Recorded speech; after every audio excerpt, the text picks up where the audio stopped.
Women of the Bible, Eve. Genesis chapter 2 verse 18 to chapter 4 verse 2. Then the Lord God said, "It is not good for the man to be alone. I will make a helper who is just right for him." So the Lord God formed from the ground all the wild animals and all the birds of the sky.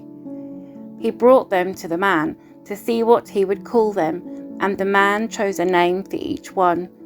He gave names to all the livestock, all the birds of the sky, and all the wild animals. But still there was no helper just right for him. So the Lord God caused the man to fall into a deep sleep. While the man slept, the Lord God took out one of the man's ribs and closed up the opening. Then the Lord God made a woman from the rib, and he brought her to the man. "At last," the man exclaimed, "this one is bone from my bone and flesh from my flesh. She will be called woman because she was taken from man." This explains why a man leaves his father and mother and is joined to his wife, and the two are united into one. Now the man and his wife were both naked, but they felt no shame. The serpent was the shrewdest of all the wild animals the Lord God had made. One day he asked the woman, "Did God really say you must not eat the fruit from any of the trees in the garden?" "Of course we may eat fruit from the trees in the garden," the woman replied. "It's only the fruit from the tree in the middle of the garden that we are not allowed to eat. God said you must not eat it or even touch it. If you do, you will die." "You won't die," the serpent replied to the woman. "God knows that your eyes will be opened as soon as you eat it, and you will be like God, knowing both good and evil."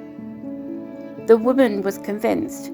She saw that the tree was beautiful and its fruit looked delicious, and she wanted the wisdom it would give her. So she took some of the fruit and ate it. Then she gave some to her husband who was with her, and he ate it too. At that moment their eyes were opened, and they suddenly felt shame at their nakedness. So they sewed fig leaves together to cover themselves. When the cool evening breezes were blowing, the man and his wife heard the Lord God walking about in the garden. So they hid from the Lord God among the trees. Then the Lord God called to the man, "Where are you?" He replied, "I heard you walking in the garden, so I hid.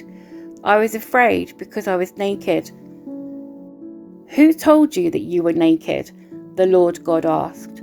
"Have you eaten from the tree whose fruit I commanded you not to eat?" The man replied, "It was the woman you gave me who gave me the fruit, and I ate it." Then the Lord God asked the woman, "What have you done?" "The serpent deceived me," she replied. "That's why I ate it." Then the Lord God said to the serpent, "Because you have done this, you are cursed more than all animals, domestic and wild.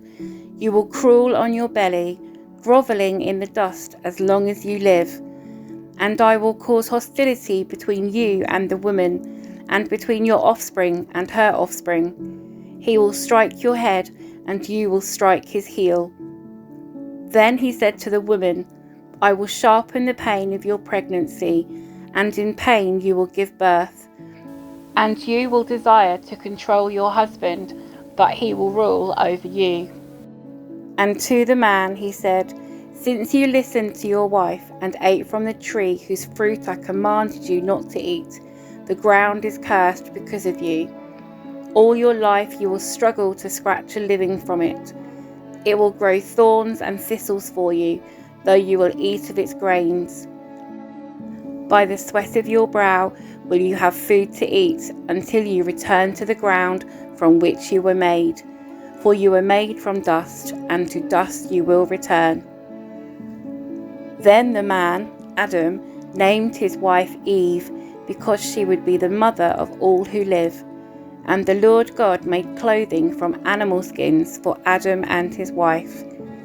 Then the Lord God said, Look, the human beings have become like us, knowing both good and evil. What if they reach out, take fruit from the tree of life, and eat it? Then they will live forever. So the Lord God banished them from the Garden of Eden, and he sent Adam out to cultivate the ground from which he had been made.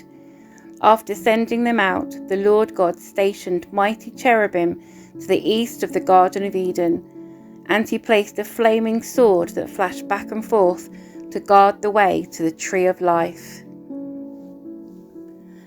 Now Adam had sexual relations with his wife, Eve, and she became pregnant.